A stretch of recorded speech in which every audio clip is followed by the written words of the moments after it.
Bonsoir, bienvenue dans le débat de France 24, un débat auquel vous pouvez participer via les réseaux sociaux. C'est un nouvel acte terroriste qui frappe la France, 48 heures après la fusillade d'Orlando aux États-Unis. Un homme, Larossi Abala, qui a prêté allégeance à l'organisation de l'État islamique, a tué un couple de policiers à leur domicile à Magnanville, dans les Yvelines. Et l'homme, une fois encore, n'était pas inconnu des services de renseignement. Il avait été condamné en 2013 pour sa participation à une filière d'acheminement de djihadistes vers le Pakistan.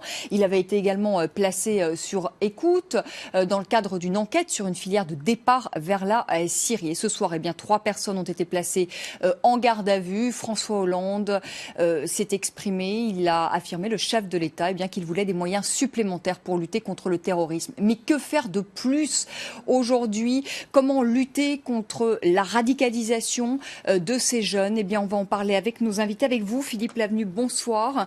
Vous êtes secrétaire national Île-de-France du syndicat Alliance, du syndicat policier Alliance. Avec nous, Alain Juillet, bonsoir. Vous êtes président du club des directeurs de sécurité des entreprises. Et ce qui nous intéresse surtout ce soir, c'est que vous êtes ancien directeur du renseignement au sein de la DGSE. C'était entre 2002 et 2003. Pascal Poplin, bonsoir. Député socialiste de Seine-Saint-Denis, de la 12e circonscription, et membre de la commission des lois et de la commission d'enquête relative aux moyens mis en œuvre par l'État pour lutter contre le terrorisme. Et puis avec nous, Farhad Khosrow-Khavar, bonsoir. Vous êtes sociologue, directeur d'études à l'EHESS, auteur de Radicalisation, et c'est aux éditions de la Maison des sciences de l'homme. Avant de commencer ce débat, on va tout de suite écouter, si vous le voulez bien, le procureur de Paris, François Molins, qui a fait un point presse à la mi-journée. Larossi Abala avait été condamné par le tribunal correctionnel de Paris le 30 septembre 2013 à une peine de 3 ans, dont 6 mois d'emprisonnement assorti d'un sursis avec mise à l'épreuve pour association de malfaiteurs terroristes à raison de son implication dans une filière pakistano-afghane. Larossi Abala fait par ailleurs partie des personnes visées par des investigations actuellement conduites sur commission rogatoire par un magistrat instructeur antiterroriste. Plusieurs interceptions téléphoniques et géolocalisations ont été ordonnées par le magistrat instructeur saisi du dossier sur diverses lignes téléphoniques, et notamment les lignes téléphoniques utilisées par Larossi Abala. Ces interceptions téléphoniques n'avaient pas à ce jour mis en évidence le moindre élément permettant de déceler la préparation d'un passage à l'acte violent. Elles ne pouvaient donc à ce stade justifier une interpellation à l'initiative du juge d'instruction. Philippe Lavenu, la police prise pour cible ce soir, le choc. Comment va le moral au sein des effectifs de police? Nos collègues sont tristes déjà, ils sont dans l'émotion, dans la peine, et puis également dans la colère, parce que la violence à leur encontre, ils la vivent depuis des années, ils la vivent au quotidien, mais là il y a mort d'homme, et il y a mort d'homme plus dans l'exercice de la fonction. Là, on a dépassé, on est arrivé au paroxysme. Nos collègues ont été lâchement assassinés. J'allais dire dans leur sanctuaire, ce qui devrait être leur sanctuaire, c'est-à-dire leur domicile, l'endroit où ils se sentent bien, là où ils sont chez eux, où ils sont extraits de leur quotidien et des difficultés du métier. Donc voilà où le sentiment des policiers, c'est ça. On a franchi encore un cap. Est-ce qu'ils ont peur, les policiers, aujourd'hui? Mais il y a de la crainte. On ne va pas vous dire qu'on n'a pas peur. Ce ne serait pas humain, d'ailleurs, s'il n'y avait pas de crainte et pas de peur. C'est peut-être d'ailleurs la peur qui va faire qu'on va rester sur nos gardes et qu'on va être encore plus vigilant que ce qu'on ne l'était. Mais je pense que la colère prédomine sur la peur et puis la lassitude aussi. Ça fait 18 mois que nos collègues sont sur le pont. Ça fait 18 mois qu'on leur demande beaucoup de sacrifices. Et puis là, le sacrifice, il a pris une tournure au sens propre, j'allais dire. Nos collègues ont été sacrifiés par la barbarie, pour l'obscurantisme. Et c'est très choquant pour eux. Tout le monde, je crois, est choqué aujourd'hui. Alors Bernard Cazeneuve, le ministre de l'Intérieur, a annoncé que les policiers pourraient désormais conserver leurs armes après leur service. C'est une bonne nouvelle? C'est rassurant pour les policiers qui aujourd'hui sont des cibles? Alors, c'était une mesure que nous avions revendiquée à l'époque, juste après les événements du Bataclan. Et dans le cadre de l'état d'urgence, ça nous avait été accordé. Mais dans le cadre strict de l'état d'urgence, je pense que l'état d'urgence va perdurer. Ou si ce n'est pas le cas en termes juridiques, il faut que cette mesure devienne pérenne et que l'ensemble des policiers, alors quand je dis l'ensemble, c'est parce qu'il ne faut pas occulter nos collègues adjoints de sécurité qui, tous les jours, travaillent dans les patrouilles sont armés, effectuent des missions de police et qui là n'ont pas accès à leurs armes en dehors de leurs heures de service. Donc on demande à ce que ça soit pérenne et que ça soit pour tous. Pascal Popelin, pardonnez-moi, mais ce soir, quand même, la première question qu'on se pose, c'est comment expliquer que cet homme de 25 ans, qui était fiché, qui avait une fiche S, qui était suivi par les services de renseignement et surtout qui a été condamné à une lourde peine pour avoir participé à une filière d'acheminement de djihadistes au Pakistan, comment expliquer que cet homme n'ait pas été surveillé de plus près? Est-ce que là encore, il n'y a pas eu encore des failles? Non, mais à chaque fois qu'un événement de ce caractère dramatique arrive, on cherche toujours, et c'est bien naturel, quelles pourraient être les failles. Ben là, il y en a visiblement quand même. Si effectivement cet individu n'avait fait l'objet d'aucune surveillance, on pourrait accréditer cette thèse, même si là encore, en matière de renseignement, il n'est jamais possible d'avoir des mailles d'un filet qui soient totalement serrées. Mais en l'occurrence, sur le cas qui nous occupe, il faisait l'objet d'une surveillance étroite. Il a fait l'objet d'une surveillance administrative, il a fait l'objet ensuite d'une surveillance judiciaire, et il se trouve que les éléments, procureur Molins l'a indiqué dans sa conférence de presse, qui relevaient des interceptions de sécurité d'abord, des interceptions judiciaires ensuite, c'est-à-dire des écoutes téléphoniques, mais également des balises de géolocalisation qui pouvaient exister. Enfin, tous ces dispositifs ne donnaient rien. Et qu'on est dans un pays, et comme dans toutes les grandes démocraties, où quand il n'y a pas d'éléments tangibles qui permettent de dire que quelqu'un est en passe de commettre un acte, on n'a aucune raison dans une démocratie de mettre quelqu'un en prison au-delà du fait qu'il a été condamné, qu'il a purgé c'est beaucoup sa quand même, c'est peine. condamné quand même à 3 ans de prison, dont 6 mois avec sursis pour acheminement quand même de djihadistes au Pakistan, condamné... Pour complicité de cela, oui. Complicité, mais c'est quand même lourd ça. Et on le laisse filer dans la nature ensuite. Non, on ne l'a pas laissé filer dans la nature puisque je viens d'expliquer qu'il a fait l'objet de différentes mesures de surveillance. Mais si ces mesures de surveillance ne donnent rien, en l'occurrence la surveillance n'a même pas été interrompue, ce qui avait pu être le cas sur d'autres individus en d'autres circonstances. Donc on voit bien qu'il y avait une surveillance extrêmement étroite qui était faite sur cet individu, mais cette surveillance ne donnait rien, ne permettait pas de prévoir ce qu'il était en train de préparer, si tant est qu'il l'ait préparé de longue date. Alors on va poser la question à Alain Juet, qui est un ancien de la DGSE. Oui. Est-ce qu'il y a eu des failles encore? Pascal Popelin dit non. Non, je pense qu'on est tombé, on est sur le cas qui est en définitive le plus difficile de tous, à savoir un individu tout seul qui en plus est prêt à faire le sacrifice de sa vie. C'est extrêmement difficile à détecter et à arrêter. D'autant plus que contrairement à un réseau, comme on l'a connu dans le cadre du Bataclan, contrairement à un réseau, c'est une toute petite équipe qu'il y a derrière. Bon, ils ont arrêté quelques supports logistiques, semble-t-il, aujourd'hui, mais c'est peut-être 2-3 personnes, c'est tout. Et donc, c'est beaucoup plus difficile à contrôler et à arrêter. Pour pouvoir les surveiller, quand ils sont identifiés, comme vous le disiez, dans le cadre après un procès, on les met sur écoute, on va les surveiller. Mais il faut bien être conscient que si on veut véritablement surveiller quelqu'un, c'est 24 heures sur 24. 24 heures sur 24, il faut 15-20 policiers par personne. C'est absolument impossible. Toute la police française serait occupée. Donc, c'est pas possible. Donc, on est obligé d'écouter en disant est-ce qu'il y aura un signe ou un signal qui va indiquer que quelque chose se passe. Et il faut dire qu'on a en face des gens qui ont aussi appris qu'on les écoute, qu'on savent aussi qu'on les surveille et qui, évidemment, ne parlent pas beaucoup. Enfin, la plupart d'entre eux, en tout cas, ne parlent pas beaucoup au téléphone. C'est ça, le problème. Farhad Khosrokhavar, c'est toujours les mêmes profils. C'est-à-dire de jeunes, on a le sentiment de jeunes un peu désœuvrés, qui sont souvent en échec scolaire, qui n'ont pas de boulot et qui finissent par se radicaliser. C'est ce que disait en tout cas Marc Trévidy, qui a interrogé ce garçon, qui a senti un garçon justement à la dérive, en déshérence, en échec. En fait, c'est l'un des profils. Il n'y a pas que ce profil.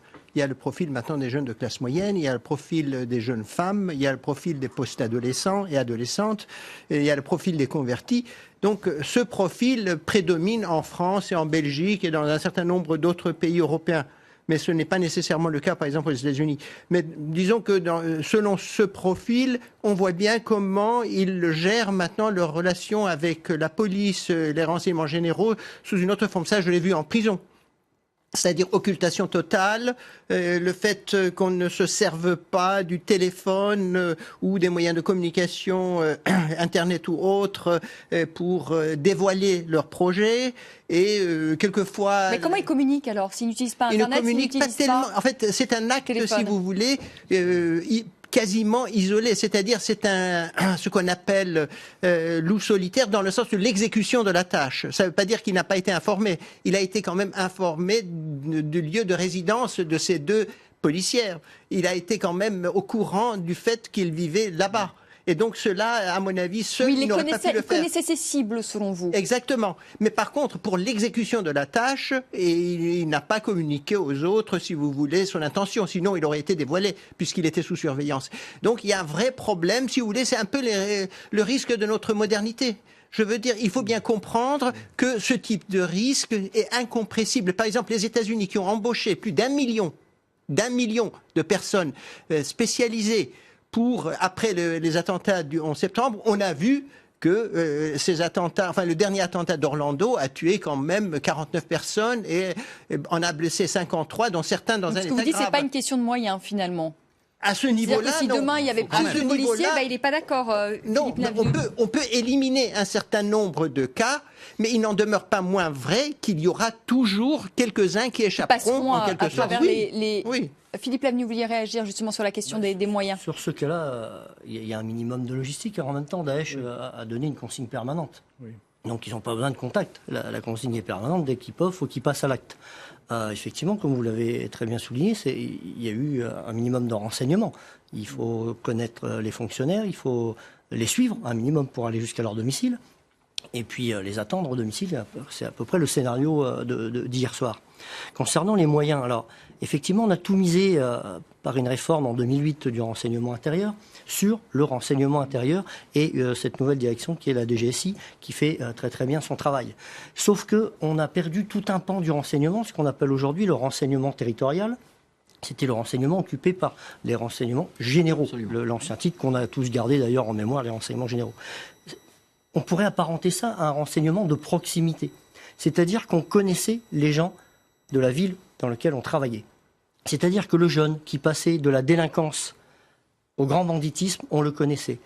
Le pratiquant de sa religion qui se radicalisait, on le connaissait. On avait contact avec la gardienne de la cité, on avait contact avec le patron du bar du coin. Et puis c'est une manne de renseignements de terrain, de proximité, qui nous permettait de suivre indirectement des individus et de suivre leur évolution. Qui n'existe plus aujourd'hui. Ah si, qui existe encore aujourd'hui. Ça a été réformé sous Nicolas Sarkozy. Et aujourd'hui, où est-ce qu'on en est justement de ce maillage finalement humain qui permet d'infiltrer les réseaux? Nous n'avons... Pascal Coquin. Non, mais on est en accord sur le diagnostic, ce qui n'est pas forcément toujours le cas sur d'autres sujets. Mais il est vrai qu'au-delà de la polémique politique, qui je crois n'a pas sa place dans oui, mais alors justement sur les renseignements généraux. Mais la suppression de ce renseignement de proximité, celui qui était de nature à détecter les signaux faibles, a été extrêmement préjudiciable. À partir de la création de la Direction générale de la sécurité intérieure, on a remis des moyens, ça s'appelle maintenant le renseignement territorial, on a recréé des postes et on a considéré qu'on ne pouvait pas simplement fonder le renseignement, erreur qu'ont commise d'ailleurs les Américains après 2001, uniquement sur de la détection par des machines, par des systèmes d'écoute, par de la surveillance de masse, et que l'humain était irremplaçable. Donc c'est des créations de postes, ça ne dispense pas non plus de donner des outils. Quand on recrute dans les services de renseignement aujourd'hui, il y a bien sûr des policiers traditionnels, mais il y a aussi des experts en décryptage, en langue rare, en système informatique. Et il y a dans ce cadre-là 1500 postes qui ont été décidés après les attentats. Mais en même temps, quand on décide de créer 1500 postes de spécialistes des techniques de renseignement, il ne faut pas imaginer qu'il suffit de faire comme ça et qu'ils arrivent le lendemain matin au bureau. Il faut les former, etc. Il faut les former, il faut vérifier que ceux qu'on introduit dans ce type de dispositif font l'objet, sont irréprochables.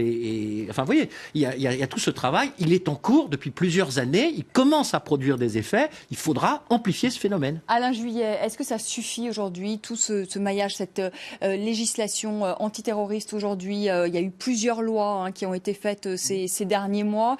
Est-ce que le renseignement, là aussi, est-ce que le renseignement humain, est-ce qu'il y a suffisamment de monde, suffisamment de gens formés? Est-ce qu'on est suffisamment armé pour lutter contre ces loups solitaires dont parlait Farhad Khosrokhabar? C'est sûr qu'il y a eu il y a un retour sur, il y a une prise de conscience du renseignement territorial, qu'on appelle donc le renseignement humain, et qui fait qu'aujourd'hui les choses sont reparties dans le bon sens. Mais il faut du temps. On ne reconstruit pas des réseaux et des relations en 5 minutes, comme ça vient d'être dit. Mais en plus, il ne faut pas oublier qu'on est avec un type de terroriste un peu particulier. Parce qu'un réseau, vous arrivez, les gens de la DST, d'anciennes DST, savaient très bien faire pour les trouver. On sait encore comment les repérer, en général. Bon. Comment on les repère ?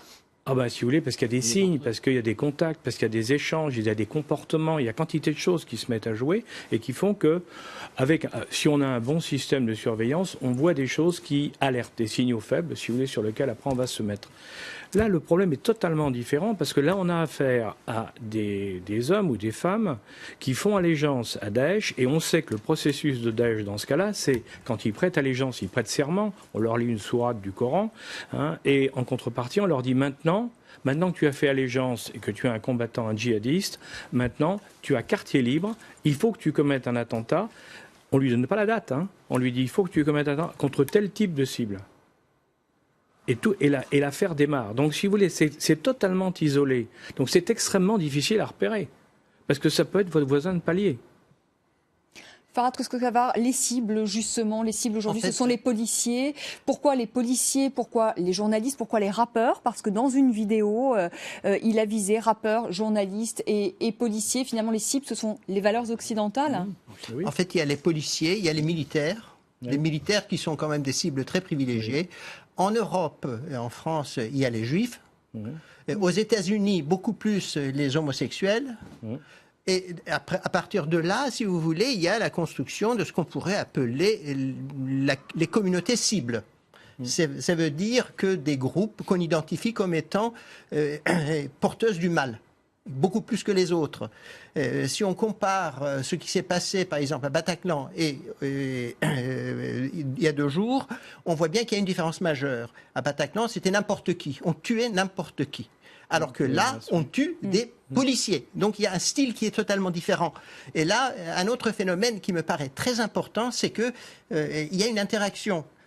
On développe, par exemple, la police de proximité, les djihadistes réagissent et puis ils s'adaptent à la nouvelle donne. Il ne faut pas croire qu'il y a d'un côté, mettons, la mobilisation des moyens et de l'autre côté, ils se laissent faire. Il y a une interaction, il y a une intelligence humaine perverse qui se met en branle. Et c'est pour cette raison que c'est une histoire sans fin. Je veux dire, je suis persuadé qu'il faudra faire des améliorations au niveau des renseignements généraux, etc.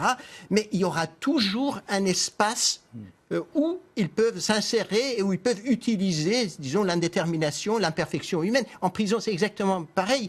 Ils savaient, par exemple, qu'en faisant pousser la barbe, on les identifiait. Maintenant, ils ne laissent plus pousser la barbe. Oui, donc ils s'adaptent, en fait. Mais bien sûr, et c'est finalement cette espèce de jeu de chat et de souris qui fait qu'il y aura toujours un certain qui passeront au travers de la maille. Allez, on va faire une petite pause, le temps du rappel des titres, et on va continuer évidemment à parler de cette attaque contre 2 policiers, attaque qui a été revendiquée contre l'organisation de l'État islamique, et on se demandera aussi comment lutter contre la radicalisation de ces jeunes. Est-ce qu'il faut faire aussi des centres de rétention, comme l'a suggéré Valérie Pécresse ? Eh bien, on en parlera avec nos invités. À tout de suite.